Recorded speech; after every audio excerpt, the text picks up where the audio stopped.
Hi everyone, and welcome back to the Meerkat Musings video channel. I am your host, Ben, aka Daft Moan, and this is just a quick video, just to touch base regarding the release of my book, which is out now.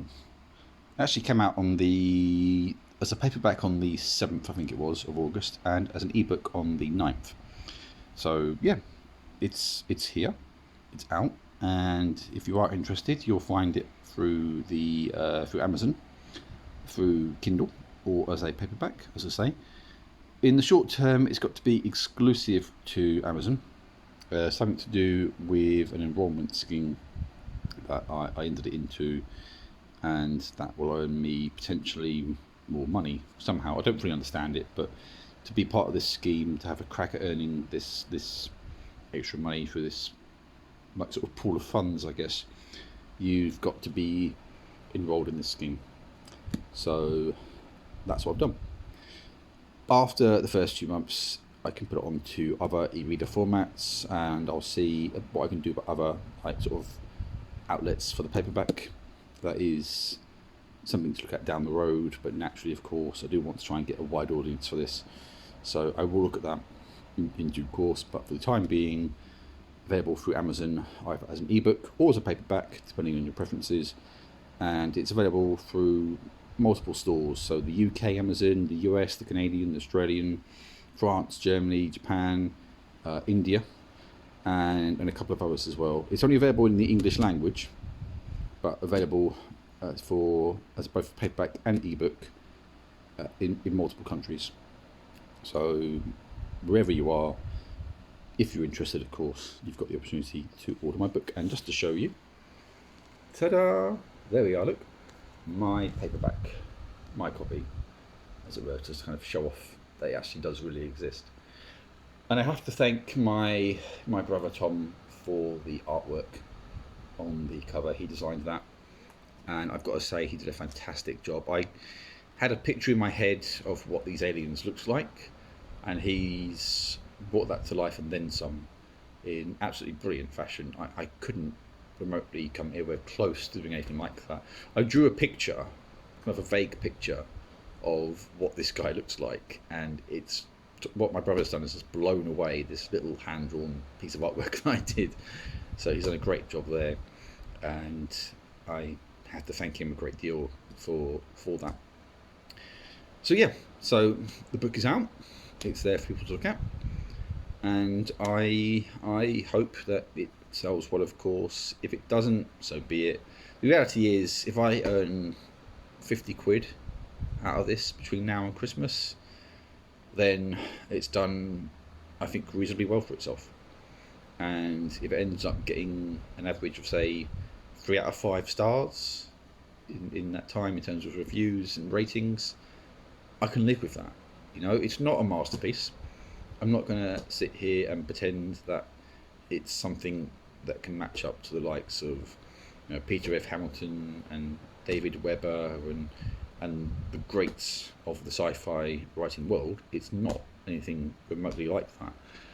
But it is my story, told the way I wanted to tell it, and exploring the themes I wanted to explore in the way I wanted to explore them. So for that reason, I am proud of it, and I hope that if you do buy it, if you do read it, that you enjoy it too. And I hope, as and when you read it and you review it, that you're honest. I don't want praise for the sake of it, because that's pointless. I just hope that if you do enjoy it, you say so.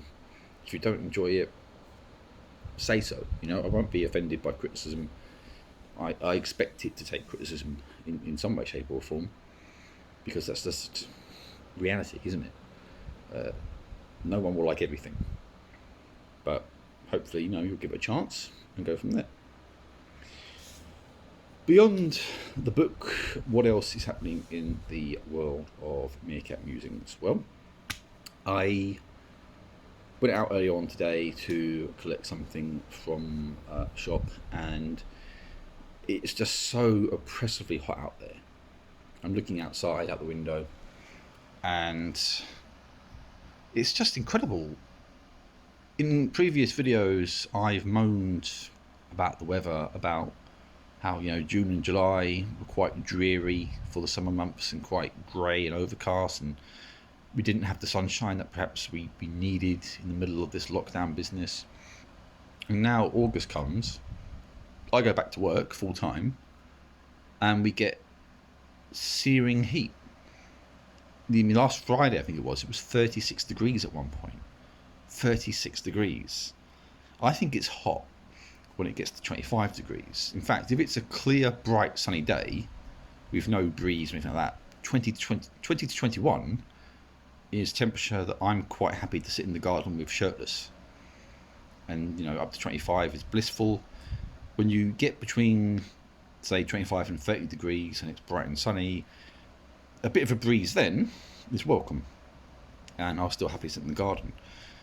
When you go over 30 degrees and you get into like sort of 33, 34, 35 as it's been doing, then I'll slather myself in sun cream if I do go into the garden, and that's if I go into the garden, because in the sun it's baking. As I say, I had to go out and collect a few bits, and it was so warm,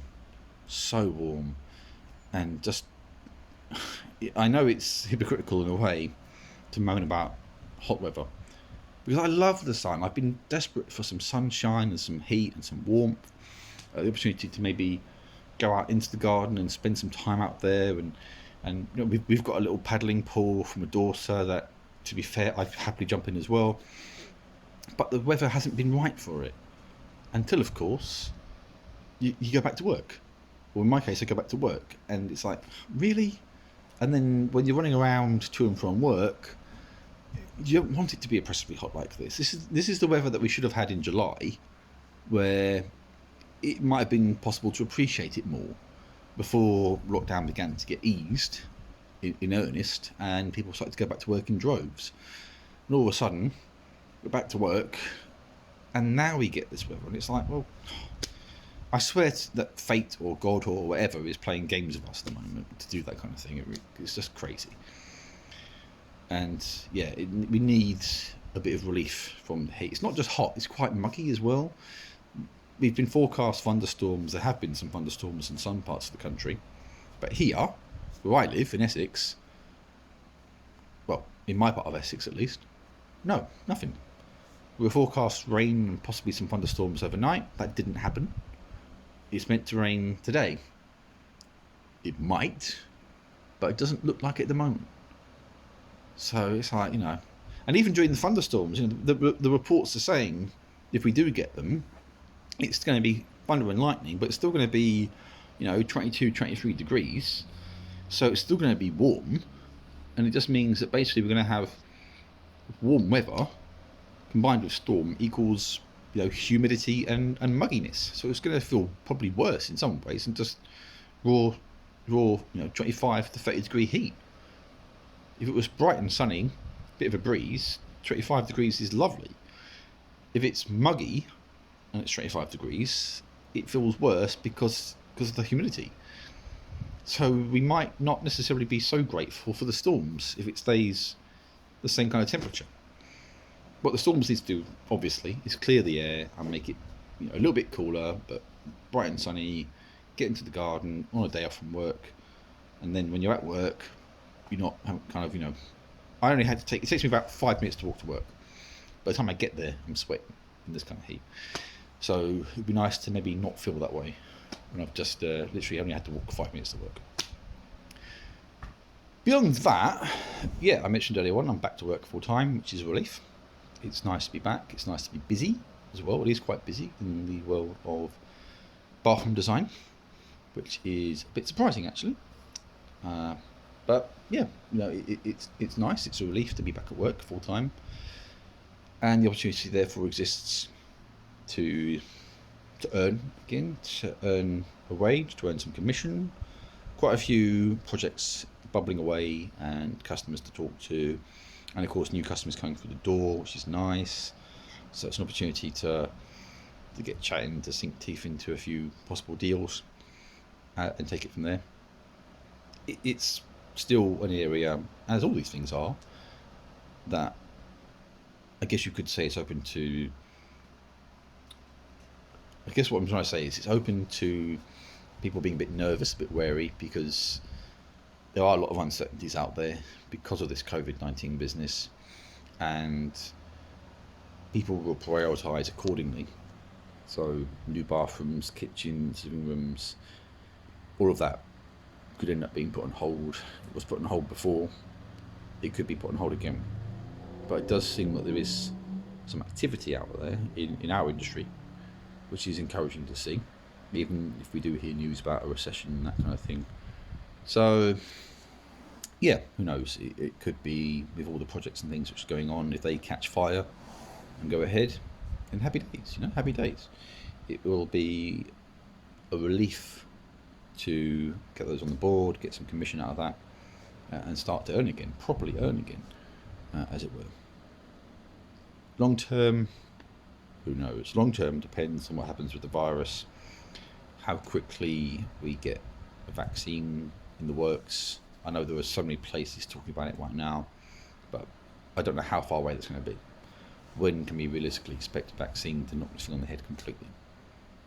God knows. It's totally up in the air. But less depressing news. Yeah, it's just, as I say, nice to be back at work and chatting to people again. And I'm enjoying it.